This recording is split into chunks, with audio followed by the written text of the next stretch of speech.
Hi అండి. ఇంట్లో కూరగాయలు ఏమీ లేనప్పుడు ఉల్లిపాయల్లో పాలు పోసి ఇలా కూర చేస్తాను. వేడైన ఆయిల్లో తాలింపు గింజలు, ఎండుమిరపకాయలు వేసి వేయించుకోవాలి. ఉల్లిపాయ ముక్కలు వేసుకుని రుచికి తగినంత సాల్ట్, కొంచెం పసుపు వేసి కలుపుకోవాలి. పచ్చిమిర్చి, కరివేపాకు వేసి మిక్స్ చేసుకుని మూత పెట్టి మంటను మీడియం టు హై ఫ్లేమ్లో పెట్టుకుని ఉల్లిపాయలు మగ్గించుకోవాలి. 4-5 నిమిషాలకి ఇలా మగ్గిపోతాయండి.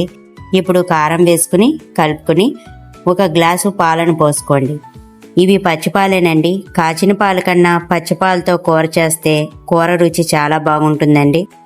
ఒకసారి కలుపుకుని మూత పెట్టి మీడియం ఫ్లేమ్లో 2-3 నిమిషాలు ఉడికించండి.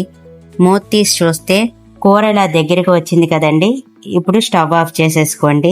అంతేనండి, ఎటువంటి మసాలాలు వేయకుండా ఎంతో రుచిగా ఉండే ఉల్లిపాయలు పాలు పోసి చేసిన కూర రెడీ అయిపోయింది.